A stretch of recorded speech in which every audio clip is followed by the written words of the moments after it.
Yeah. I'm gonna buy that one and that one.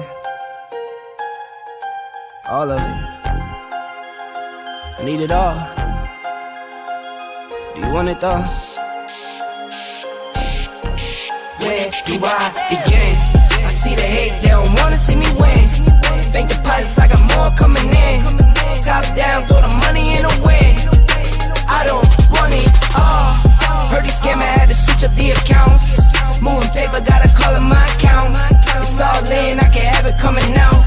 Been through the struggle, I can see another drought. Yeah, it's not a purse, it's a merge. 6 figures was a goal, now it's 9 or a hearse. Put it work. Used to pull up, not swerve, no time for the.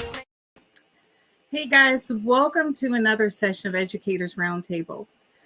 You know, our conversation around education equity has taken so many different turns, but as we stated when we started this series, is more to it than just curriculum and testing and funding. It's about the holistic approach about where our students are starting and where they're going to end. And our goal is to make sure or to ensure that whatever tools or resources we provide them with, such as education, leads them to a place of either college or employment. But college means employment as well. So when we look at alternative education, which that's our conversation tonight, what are we doing to ensure that those students who have taken a different route to being educated due to circumstances, various obstacles called life, what do we have for them to ensure that they are a part of stability, financial stability, which is something that we all look for? So our conversation tonight is about alternative education and what can we do to help support those students with the resources needed in order to ensure that they're successful. But as always, you know my co-host, he's here tonight. Hey, Shannon, how are you? Pretty phenomenal, Burkett. Thank you for caring enough to ask. How are you? I'm doing outstanding. You know, it's Wednesday. I get excited about Wednesdays and what's happening over here in this space. So I'm excited about tonight's conversation. You and me both. You and me both. And this is a population that we definitely have been historically underserving. So I'd like to kind of hear a little bit more about what's happening in the space there. And I'm happy to share what we're doing here. So, you know, I don't think a lot of people know I started my teaching career in alternative education. Yeah, in Delaware, believe it or not. It was really? Yeah, my boss, I was a chemist, and they had a program, and they said they were looking for community outreach for some of the major corporations. And so my boss said, hey, Burkett, we want you to go 3 times a week over to the school to help them out with science. And I didn't go to school to be a teacher. I was very angry with them because I didn't like kids. And I said, why would you choose me? And of course, I was the youngest chemist, and they thought I could relate really well to kids. And it wasn't until I got into the alternative program. And hello, Dr. Tillman, that's who I work for. She was the superintendent of the school. Yes, I'd still remember her in Delaware, in Wilmington, Delaware.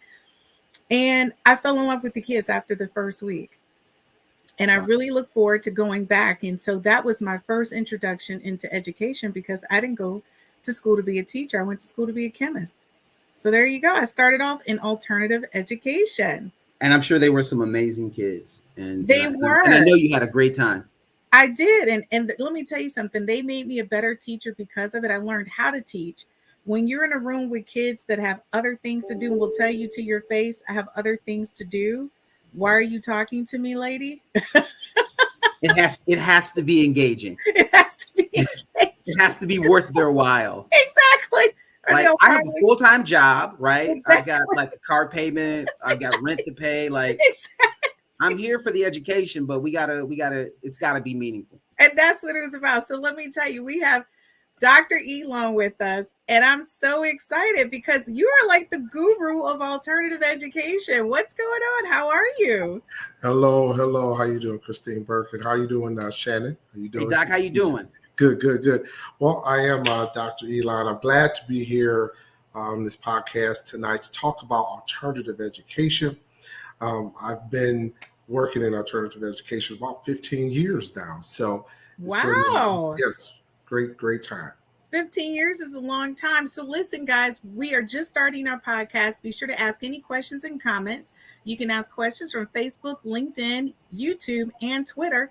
and we will respond in real time and also post your question during the podcast. So, Dr. Elon, you've been in education for now, how long?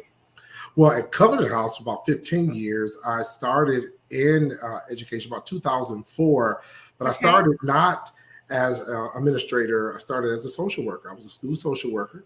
Started in 2004, started at Covenant House 2006. Around 2014, I transitioned from social work into administration. Wow, that's incredible. So Yes. you've had that journey. So Shannon, I would have to say being a social worker gives a different perspective when you think about alternative education. I mean, what's because most people when you jump in alternative, he's kind of grown with the students and he can see it from a different lens. Yeah, and I definitely think about the notion of wraparound services being needed to support these students and all that they experience. And so I know that Dr. Elon has some deep perspective. What's your role currently with the organization? Well, my current role is I am the assistant principal at our central campus. And Okay. we have three campuses in Detroit, and then we have one campus in Grand Rapids. Wow. Okay. I felt like Burkett was about to say something, and I don't want to cut her off. You got to jump in because No, I hey, go right ahead. so can you just, and this is going to be because it sounds like you had one path in your mind and but you shifted somewhere at around like 2014. Can you just speak to kind of your shift and the work that you were doing and kind of how you got into the idea of administration? Well, because I was a social worker all those years, working at Covenant House, working with at-risk teens, it is challenging, but it is also rewarding when you see those students, succeed, graduate, move on with their lives. But because Covenant House is not a huge district, I was given a lot of opportunity as a social worker to bring in different programs and different groups and different speakers at the school for the young people. So the superintendent at that time saw a great opportunity to give me some time to lead. He asked me, did I want to lead? Also, the principals at that time, the assistant principals at that time gave me opportunity to lead. So I went back to school and received that two-year program for certification for administration. And I just changed. I wanted to say to myself, if I can help the students on the level of resources as a social worker, as a counselor, I also wanted to go to that next level as an administrator to see what I could do to bring resources to the school, to make sure that the school is running in a place where the students can feel like the school is helping them as well. So you mentioned Covenant House a couple times, and you mentioned the district and three schools. Like what is Covenant House Academy Detroit? Well, Covenant House Academy, I would say I was hired back in 2006, but I think we started back in 2005. So probably I just missed that first graduation. I got there and I just missed that first graduation. But Covenant House Academy is an alternative high school for teens between the ages of 15 to 22. We started off between the ages of 16 and 22. Maybe 2 years ago, we dropped the age to 15. But most of our students that come to our school are students who have fallen behind in their classes and fallen behind in maybe their grade level, and they want to come. And they used us at first to be a recovery school, credit recovery, and then they'll go back to their regular school. But it took on another format where we started receiving so many students coming for credit recovery that it just turned into a full-blown high school. So now we do offer, graduation for those students between the ages of 15 and 22. If they have an IEP, then they could stay till they're 26 to get their high school diploma as well. Wow, that's really amazing. Yes. You guys are doing some great work. Before we move forward, I just want to say, Howard, thank you so much for tuning in here at Educators Roundtable. If you do have any comments or any questions that you want to post here with us, please do so. Also want to say, Matt, thank you so much for joining us this evening. We really do appreciate it. And so when you talk about using you guys for remediation, I think that's like really amazing that students have that opportunity. So how does that work? Are students able to come there, catch up, and then return back to regular school? What does that transition look like? Yeah, well, because Covenant House, and I don't know if I mentioned it, we are fully online program. So we have a building where, 3 buildings where the students can come and do their work there. But because of the pandemic, back in 2020 till now, students are working at home as well online with the program. So they have a choice. They have a choice to be virtual, or they have a choice to be in person. So some of the students that do come from other high schools who may have fallen behind and say, well, I want to go back to my school, they use us probably in the summertime, like a summer school. We are all year round. So we're there all the time. So some of those students will come, finish 3 or 4 classes, catch up to their grade level, and then transition back to their high school and graduate. But most of them who are there, they stay with us and they graduate with us, because we have 2 graduations every year. Every December and every June, we have a graduation for our students. Wow. So you guys provide full wraparound services. I'm going to tell you, I think that what you guys are doing absolutely amazing. I don't know if you heard when we started the show that I started off in alternative education. So it's really great to hear that they're still providing those type of services to students who need it. But I'm going to tell you, the only thing I can think is more rock star than what you guys are doing is what's happening in New York. So Shannon, I know you probably are always surprised with what I look up as it relates to New York and what's going on there, but you're there. You're my buddy. I need to know. So like what's going on in New York as far as alternative education for you guys, something that maybe other school districts should look at? Okay, so I don't think that we're more rock star than Dr. Elon. We can't be. I mean, just being in his presence and seeing the love that he's brought to the work says to me that that's not a possibility. But what I will say is we're pretty good. And what's interesting about New York is that there is literally something for everyone. They've created a district, and it's called District 79. And there are about 50,000 students in this district. And there are, we'll get into kind of the logistics in a minute, but I'll talk to you a little bit about programming. So specifically, we've got middle school options. So if you're a 13-year-old and you have not yet completed 8th grade, we have alternative middle schools that offer a small class setting, special programming, and we can kind of help get you through that middle school experience. And that's for over 13, not finished yet with 8th grade. And so there's a set of high school options that are called transfer schools. And these are small schools that are designed to re-engage students that have dropped out or fallen behind in credits. And these transfer schools, they got 5 different categories of student. So you got like category 1, I'm a few credits behind, right? And I need to catch up. Category 2, I'm like really behind, which is a semester or more. And then there's an interesting category because New York is home to a lot of non-English speaking families. I'm learning English, and although I had a credential in my home country, I need to really get a current credential here. And then you've got students that say I'm behind, but I'm also interested in special programs, right? Like I just want to get into a CTE program, and then you got some 17-year-olds that have never been to high school, and so there's programs for every one of those students. But there's also, and you said something pretty interesting, Doc, and you said that you started out with students were coming to you for credit recovery, and then they were kind of taking those credits back to their home schools. So there's kind of an extension program called the Young Adult Borough Centers.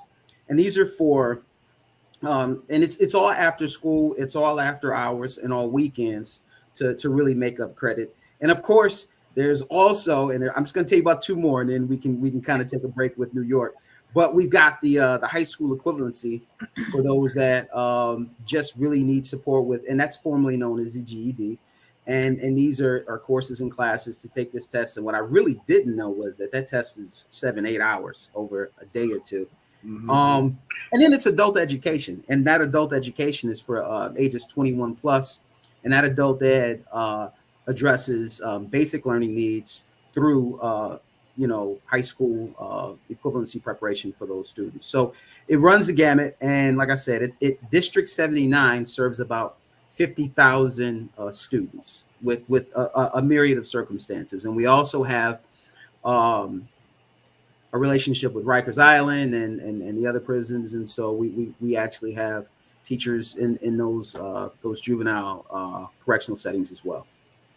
Wow. Okay, guys, so let's go to a quick commercial break and we'll pick right back up as soon as we return with what's happening in alternative education. You're like a circle that floats around me, keeping me safe and sound. And when I fall, you tied a rope.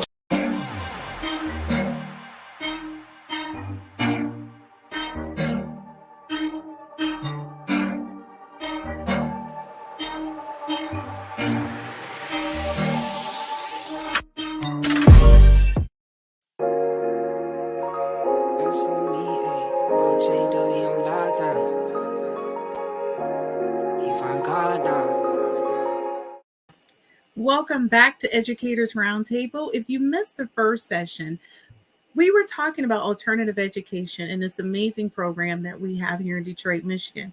But of course, nothing goes beyond what happens in New York. So we're going to continue that conversation and we're going to bring back my co-host, Shannon, and also Dr. Elon. So guys, I just want to say I'm really excited about all the opportunities that students have when it comes to alternative education in the state of Michigan and also in New York. Just to know, Dr. Ilana, your program is available year-round. You guys provide 2 graduation sessions. It's also virtual classes involved. So students have the option to go into class on site at one of your campuses, as well as joining you guys online. So for anyone who just joined with us, if you can tell us again where your locations are in Michigan. Yes, we have 3 locations. Our central campus is on Martin Luther King Jr. Boulevard. Our east side campus is on Gratiot, and our southwest, we have one in Southwest Detroit as well on Verner Street. But the number, if I can use the phone number and the website, which is Covenant House Academy Detroit, all of that information is there, Covenant House Academy Detroit.org. And all the information is there for our phone numbers and the three different campuses, and we can help you there as well. Okay, guys, and after the show is over, we will be posting that information for you so you guys can contact Dr. Elon and find out how you can support them or either enroll your student in their program. Okay, so that actually walks right into our next section, which is our next question is how long, when we talk about students, we want to know how long is a student enrolled in your program? Okay, now another unique thing about our program at Covenant House is we tell our students it's at their own pace. So we do not have a lot of electives. We have just the required electives from the state. So we stick with all of the core classes. So there really are only 36 classes that the students need to take from beginning to end if they come in to our school without a transcript at all. But if they have transcripts, like some students may be already 11th graders or 12th graders, they may only have 3 or 4 classes to finish to receive their high school diploma. But let's say they came in and they were, 9th graders, no credits, 36 classes. The average student is completing about 2 classes a month. So they could be done between 18 to 24 months with a full high school diploma. Now, at your own pace, because we do give them between the ages of 15 to 22, if they have an IEP to 26 to finish. Students do take that opportunity to learn. They take that opportunity to say, hey, this is really at my pace. I can do this. I may have a job. I may have children. And so it works with their schedule, their timing. So a lot of students, they take advantage of it. Some of them, go past 2 years or 36 months, but that's okay because we told them they could stay there till they're 22 to 26 years old. Wow, that's amazing. So Shannon, you guys, is it a similar process as far as enrollment? Is it at your own pace or all the programs vary? Yeah, so they all vary, but I will say this: each borough has a referral center, and oftentimes people don't know where to go, especially young people who are struggling with what their next steps are in school. So there are referral centers in every borough that can really direct our young people to the appropriate program, and those programs. um well, I'm sure we're going to get into the life circumstances of the young people who take advantage of these programs, but there are absolutely referral programs and referral centers in each borough, and they vary. They vary. Okay, so for those of anyone who's watching us from New York, and just to let you know, the podcast is seen as far as the Caribbeans. We've had guests contacted by people in the Caribbean, some people from Australia, Ghana. They're very interested in what we're doing. So if anyone's in the New York area, they should do what to enroll into these programs, Shannon? That's a great question. So we definitely have a District 79 office, and that information I can, by the time we end this, I can come up with a phone number and a website for them to hit. Okay, great. I'll post it on the website. So when we talk about student enrollment, it definitely does vary. I mean, as far as the opportunities that students have, and I think that's really great that you guys give them the app pace model. Now I know because I started out in alternative education that there are some obstacles. So, what are some of the distractions or obstacles students face daily in the program? And I know we talked briefly about some concerns that you had when students are getting towards the end of their program. But if we can start off at the beginning of why they're in your program and a lot of the resources that you guys have to help support them, and then your concerns, as you stated in our conversation, what happens at the end, what your concern is regarding. Okay. Yes. So, the obstacles, and when Company House started, like I said, we started off, uh, credit recovery, but we started receiving a lot of students with behavioral issues, of course. And so we have a lot of at-risk teens at our program. And it's amazing that because students from all over the city of Detroit can come from wherever. We don't, they can come from all over Michigan if they can to our program.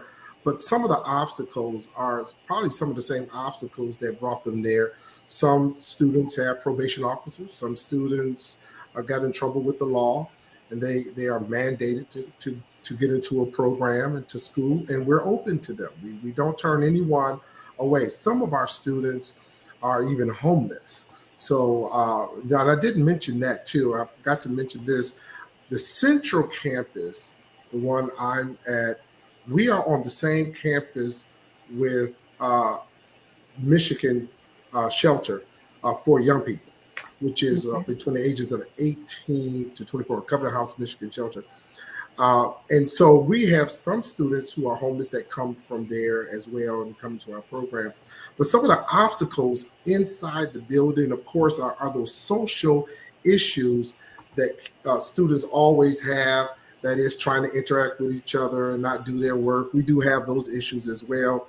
But a lot of issues are even some embarrassment. Some students don't even want to talk about some of their reading levels, or they may be embarrassed to read out loud. They may be embarrassed to do the math because their scores are so low. So I like that we have our teachers who are very well prepared to help them come out of that shell, get them motivated to get the work done.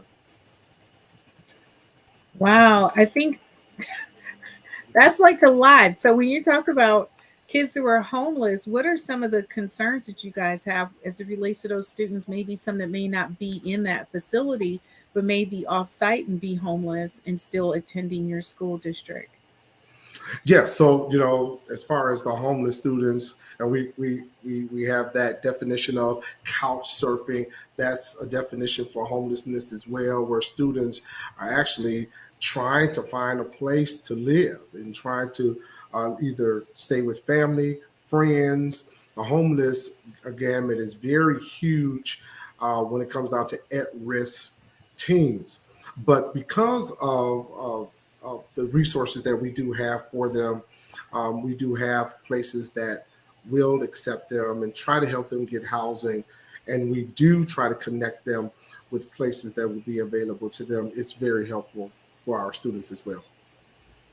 Okay, and thank you so much for that. Now I know some of your students are either parents right now. Yes. Some of your students right now may be taking care of their parents. Yes. Yes. Some of Yes. them have varying issues. So how, we understand a lot of them have distractions, but how do you guys manage that? And just kind of highlight some of the different or various concerns or distractions students may have when it comes to personal life. Okay. So, coming from that social work background, again, dealing with students at Covenant House, we've seen every issue there could be, like the parenting.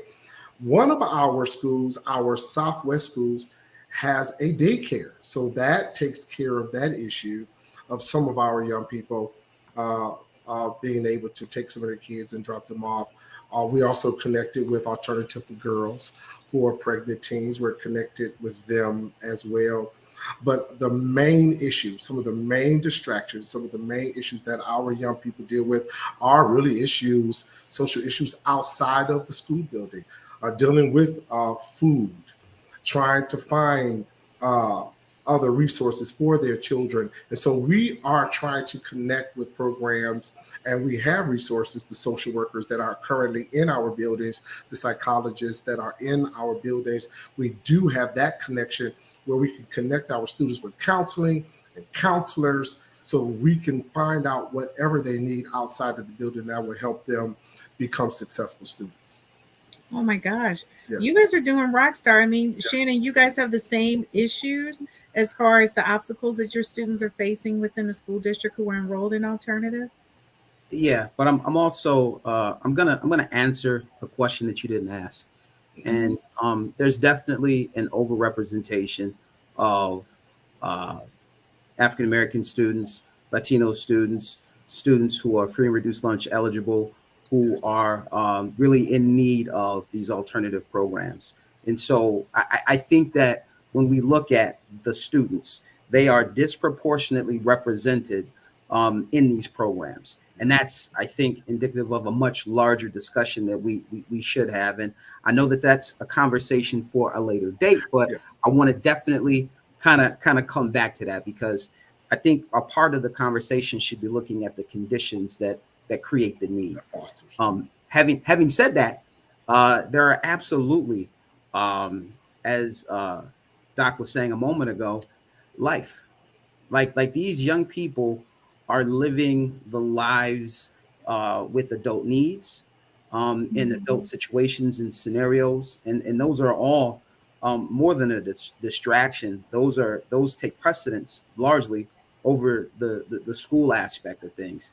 And it really does take a special young person to take advantage of a program who is pregnant, with child, just had a new child, Yes. living in a domestic situation, in a situation where they are, involved with the courts, having just been recently suspended and or expelled. These are special young people who still Mhm. have a desire to participate in the system that has not met their needs successfully. And so a lot of the distractions are really real life. Like they got bills to pay, they got rent to pay, they got food to buy, they've got younger siblings to take care of, they've got grandmothers and grandfathers that they're caring for, and they are some of the most responsible young people I've ever met, because they've been thrust into these adult situations. Yes. I like that. And Yes. it's so true. I think when I started working out in alternative school district in Delaware, and we won't talk about how long ago that was, but obviously that was eons ago, when they first started.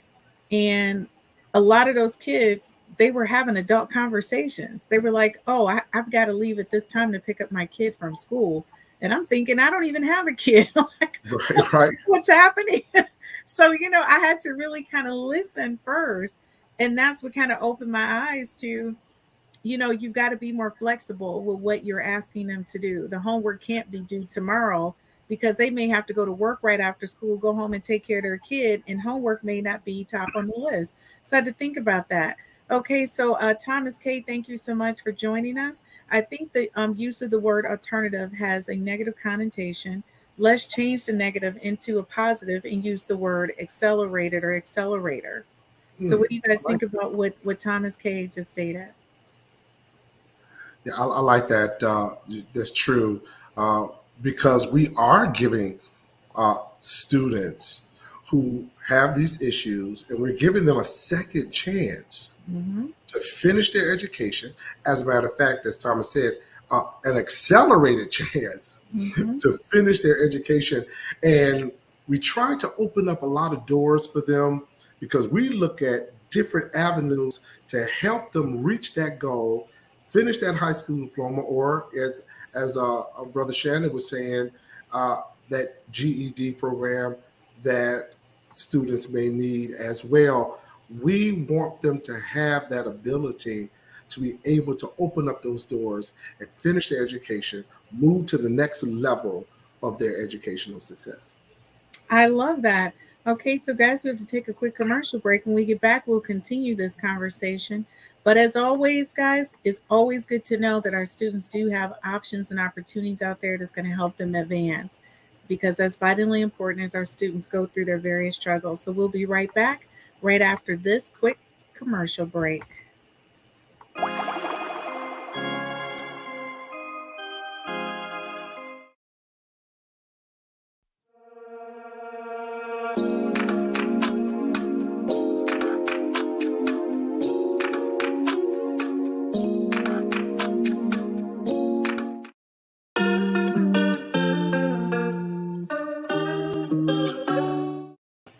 Well, welcome back to Educators Roundtable. Our discussion tonight is around alternative education and what's next. But as Kay Thomas said, maybe it should be called accelerated or accelerator because you are accelerating students' growth opportunities within a shorter period of time and allowing students to kind of work at their own pace, as Dr. Elon says. So these programs are available all over the country. So we're having a conversation about the programs we have here in the state of Michigan, as well as the programs available in the state of New York. And if you're in New York, there's an entire district devoted to this. That's District 79. And if you go to our comments section, you can click the link to get more information on how you can enroll your student in that program in the state of New York. And Dr. Elon's information on his school district will be available on our social media sites as well for you to contact someone enrolling your students in the Covenant Academy. So Shannon, welcome back. This conversation is getting pretty heated. I don't know, you and Dr. Elon, I feel like it's a battle of alternative, or as Kay Thomas says, accelerator. You know, it's like the battle of the accelerators now. Oh no, no, no. Excited. Dr. Elon, hands down, has the expertise, the knowledge base. Like he is doing it. So I absolutely, Dr. Elon is the man. Well, New York is doing a great job as well. Great job, great job. You know, I do have to go back because I want to continue this conversation about the obstacles that students are facing. One of the things that I see in regular public school districts and also in charter schools that they try to hold on to these students instead of allowing them to go into an accelerator program, that it has more flexibility. And that really bothers me because I feel like you would give them a better opportunity to do what they need to do to be successful, but you're trying to hold them to the same requirements.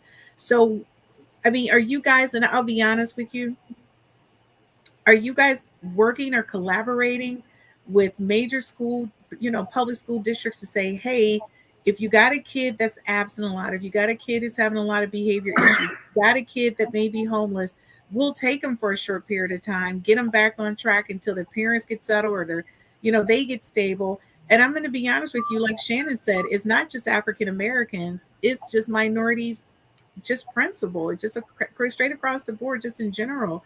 So how does the school district kind of partner with you guys to be used in that capacity? Ms. Christine, yes, I'm glad you brought that up because we do have connections with, especially the largest school district here in Detroit is DPS. So we do make connections with our counselors. They call the other counselors in other school districts and they talk. They talk about those students who may be behind a little bit, some of those students who are not on track to graduate. They do send them to our schools. So we get those referrals. that Brother Shannon was talking about earlier. We get referrals as well. We try to visit, some of our counselors try to visit some of the schools in DPS and other school districts to talk about our program, to see where we can help these students succeed and finish their education. That is amazing. And so, Shannon, I was seeing you back there just getting ready. What's happening over there? What are your thoughts, Shannon?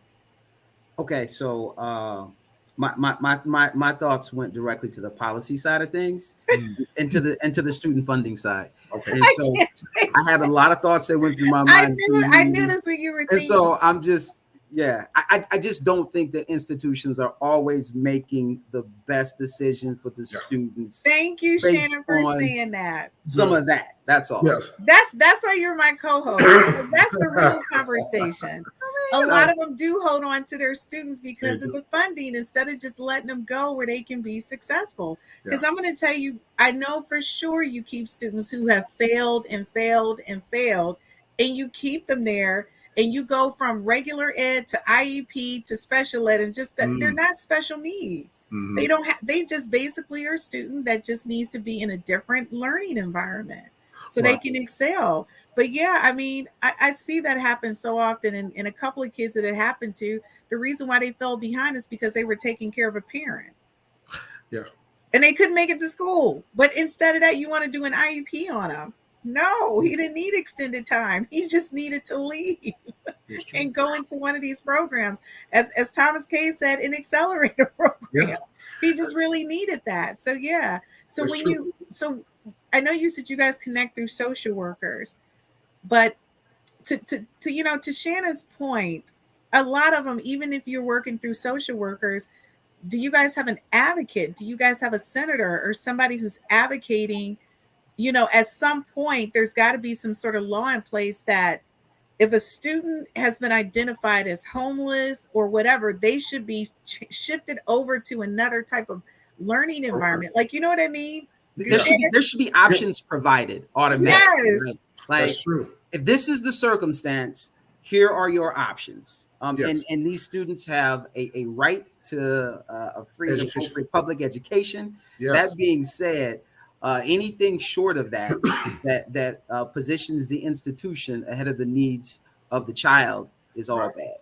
And another thing is, in Michigan, we have the McKinney-Vento Act, which is for the homeless students. So we cannot turn any student away when they come to us and ask to enroll. Give you a perfect example. If a student come to Covenant House and they say, I want to enroll there, and no, I don't have my birth certificate, I don't have this, I don't have that, we enroll them.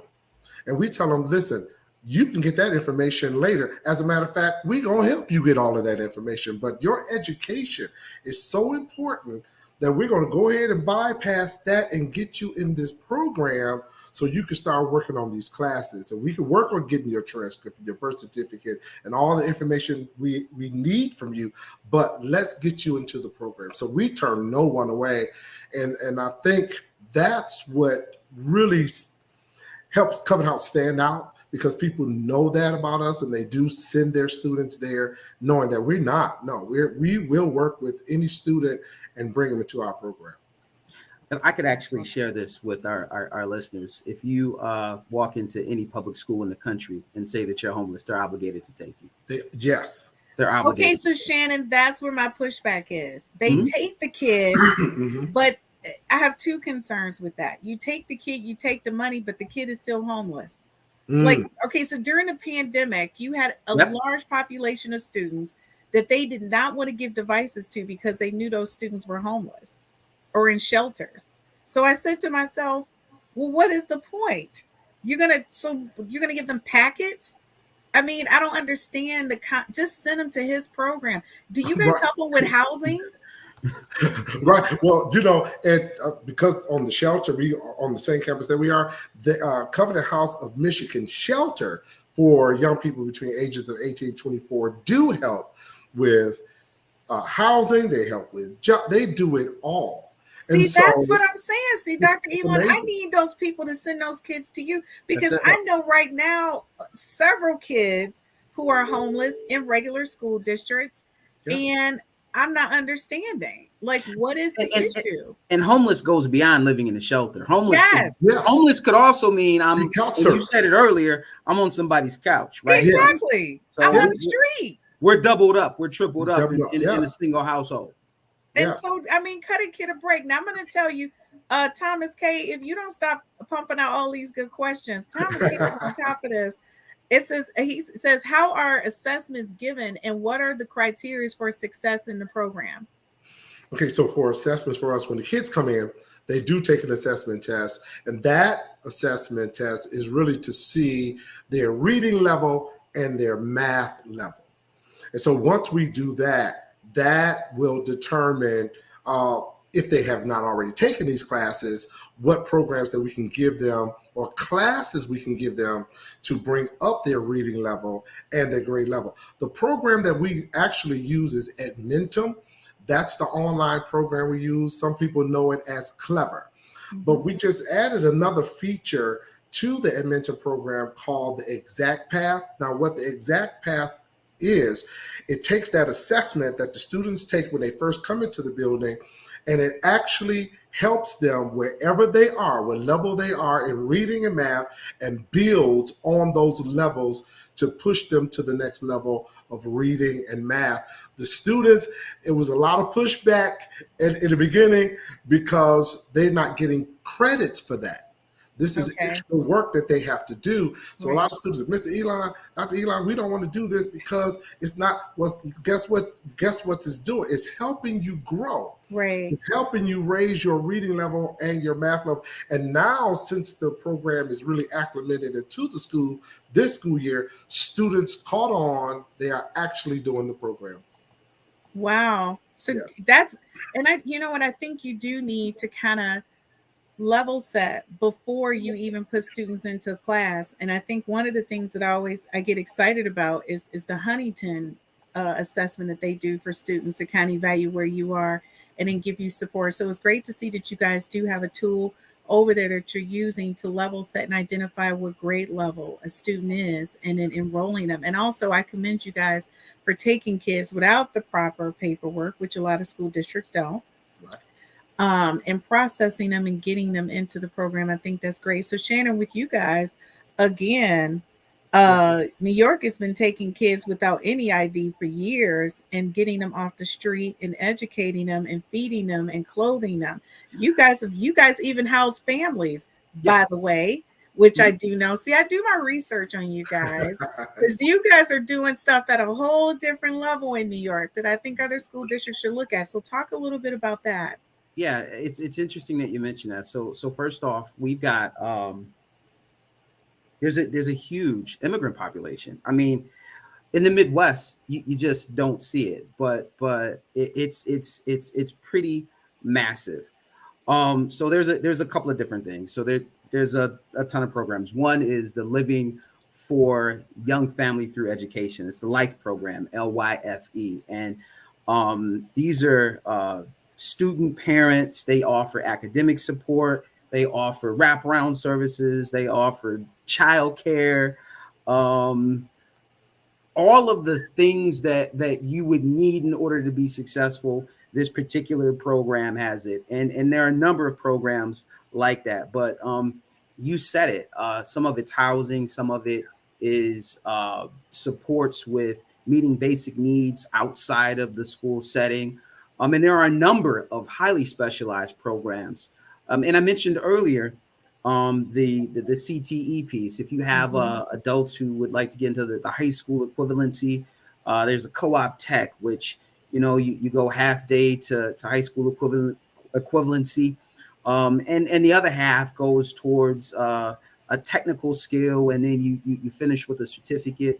And these are, and let's just be clear.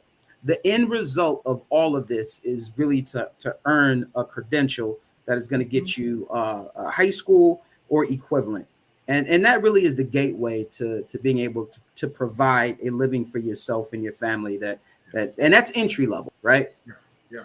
And so I think ultimately we got to really keep in mind what the end goal is here. And that's to get that credential, which gets you in the door for the next phase of life as a young person. You know, you guys get me so excited.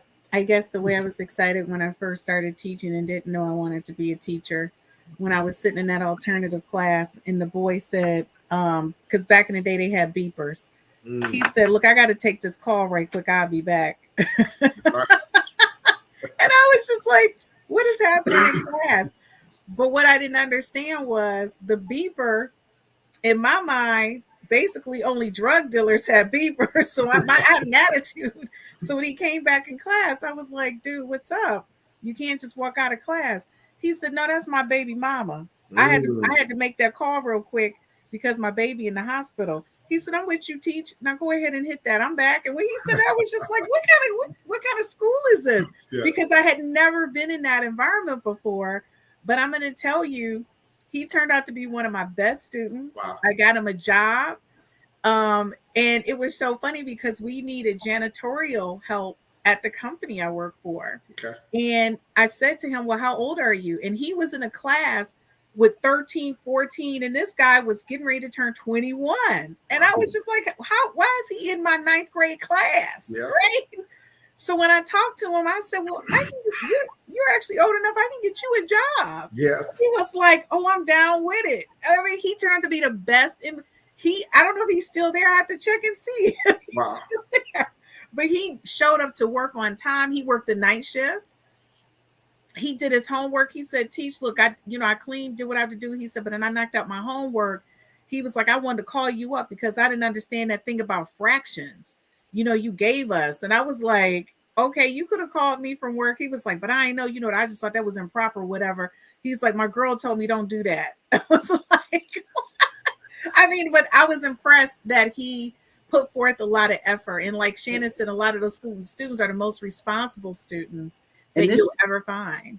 And this is really the credential that gives them the opportunity to participate in society on a foundational level. And it gives an opportunity to really go to what's next, be it a certificate program, be it university or college setting. And this is what's needed. One thing that I'd like to add is, and this is just a New York thing, but they've got a Restart Academy.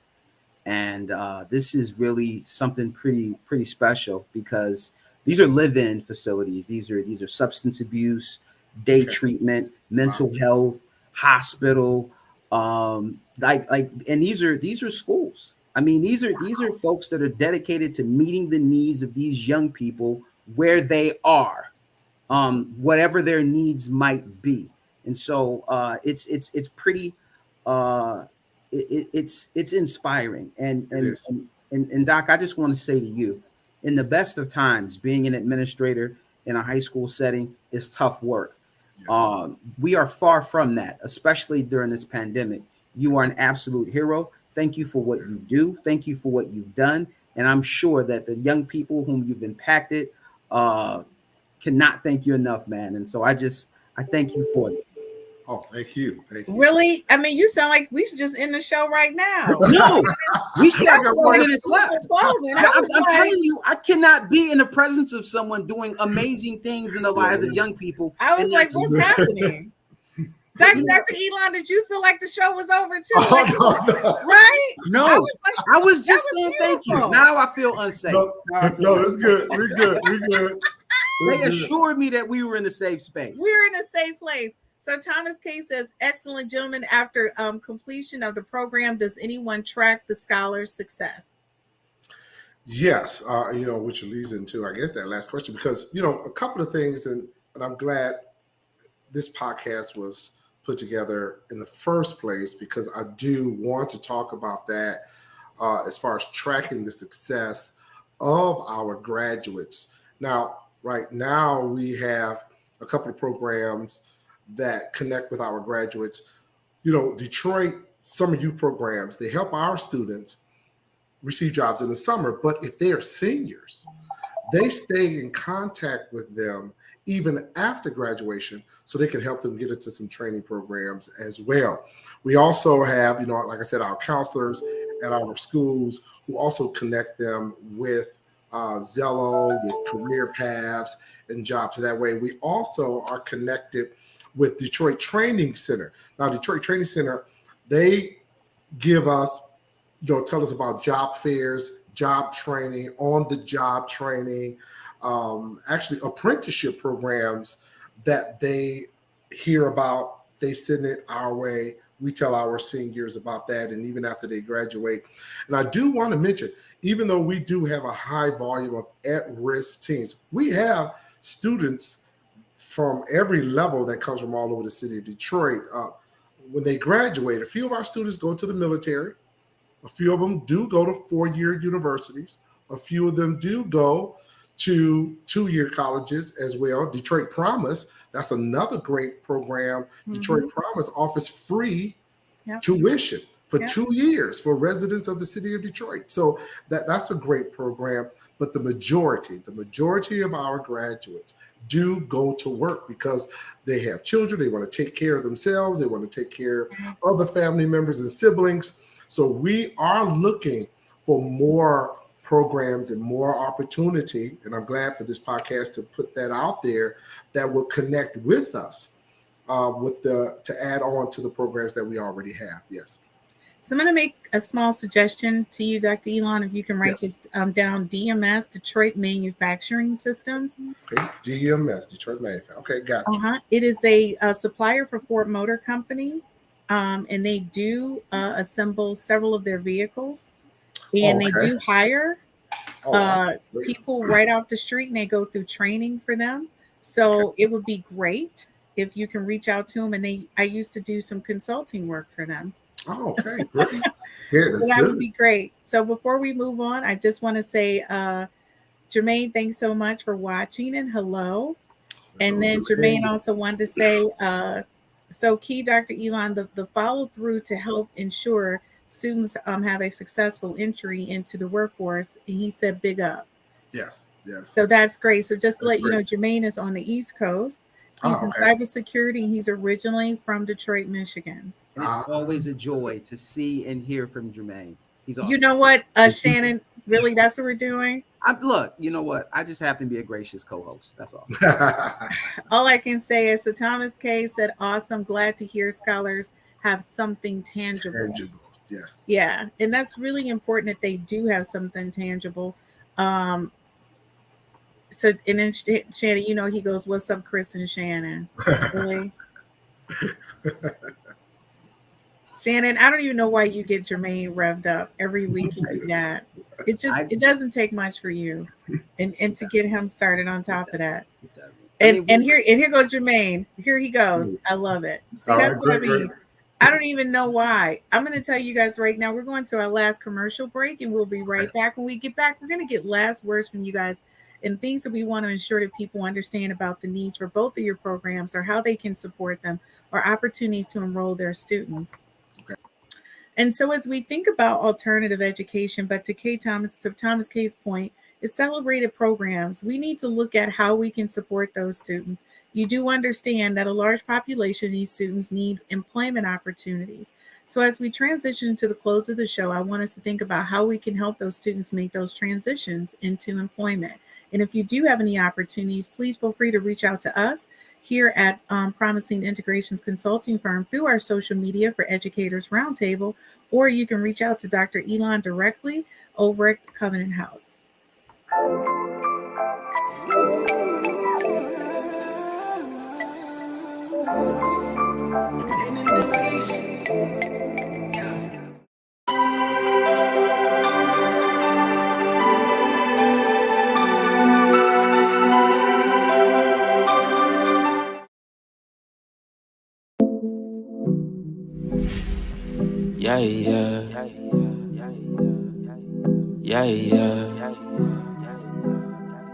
Dose.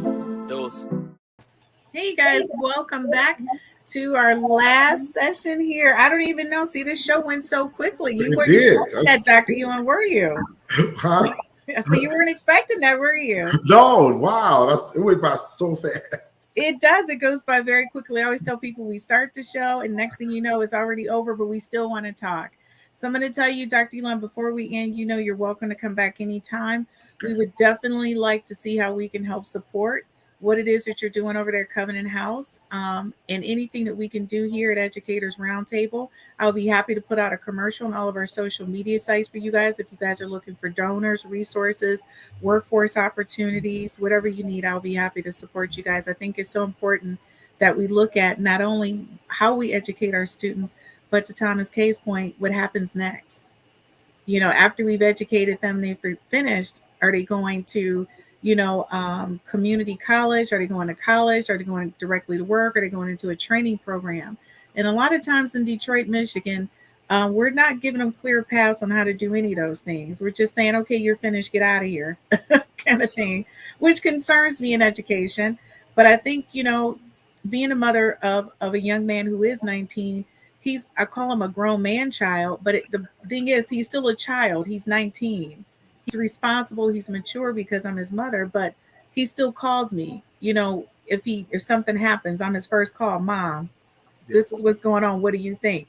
So he's still calling me at 19, and my girlfriend said her son is in his 50s and he still calls her. It never ends. I don't know why we think you get a diploma and automatically you're an adult. I don't get. So this guy told me, he says, I got a diploma, but I can't even buy liquor. Why do they think I can take care of myself?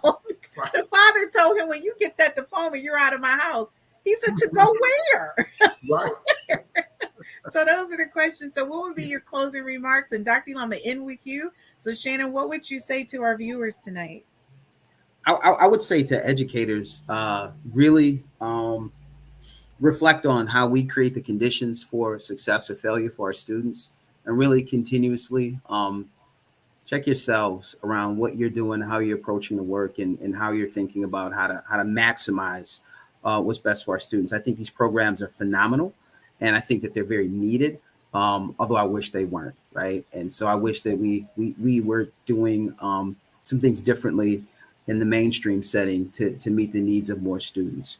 However, very necessary work and very needed work. I love that. Thomas K said no alternative for mom. I have to agree. There's never an alternative for moms anywhere across America, because that is so true. It is. It's no alternative. Yes, mom. That's true. And I laugh because my son is 6'4", and it just cracks up that he still needs hugs, and he still needs me to tell him I love him and that he's smart. You know what I mean? He just needs that encouragement. And I'm so great that he's such a smart kid and he's such a good kid. It just amazes me that he's even my offspring. But okay, so Dr. Elon, what are your words that you want to leave everybody? This is your infomercial. Okay.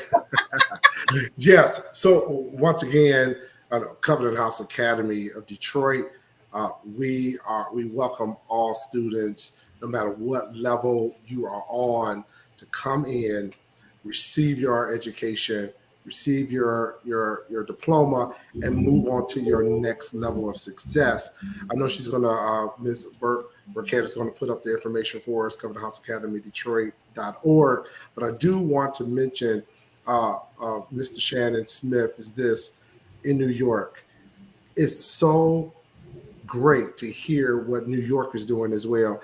And even no matter what we look at in the school system, it takes a village. It just takes a village to help all of these students. And what we talked about earlier about connecting with other districts, if other districts will connect with us and say, hey, we do have these students, and don't hold on to them as we talked about, and just go ahead and let them go and bring them to us. I mean, we are actually will be able to service the students. But Covenant House, we've been around for a while, 15 years now, almost 17 years, 15, 16 years. And we are there to help those students who feel that they cannot finish, they can finish.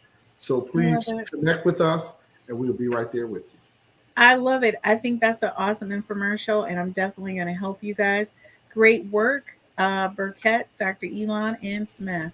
All right. Thank you so much, Thomas K. And just to let you know, thank you. Thomas K is actually family. So thank you so much for watching. Yes. I love it. I love it when we get support. So I'm going to tell all of our viewers, if you can share and ask everyone to please follow us and subscribe to us either on Facebook, LinkedIn, YouTube, or Twitter. That would be great. We would like to have more conversations with more educators, because these are our hot topics. This surrounds our community and what we need to do and how we can support each other. It doesn't make a difference where we are. We want to try to support education in totality to make sure that we're all successful. We have more successful people in our community. That brings us more financial stability and more contributors to how we grow in our economy. So I guess, I don't know, that's like the end of the show. I didn't even have to do a whole, like, wrap up or anything. That's like a drop the mic moment. I don't even know Yes. what to say about that. All right, so you guys give me a second. Let me close out the show and I'll be right Okay. back with you guys. And I want to say to our viewers, when we think about, as Kay Thomas says, when we think about what we look at far as alternative education, it does have a negative connotation to it. So maybe thinking about it as an accelerated program or another opportunities for our students to accelerate. So if you're watching this podcast and you have opportunities for students, or you would like to be a donator or of resources or job placement or internships for these students, please reach out to us here at PICF Inc. or at Educators Roundtable via social media and DM us, or you can reach out to Dr. Elam and I'll be sure to post that information, or you can reach out to Shannon Smith if you're in New York. And thanks again for watching us here at the Educators Roundtable. Our conversation next week, we continue our series on education equity, learning lost or not. Think about what you can do to help us close that gap.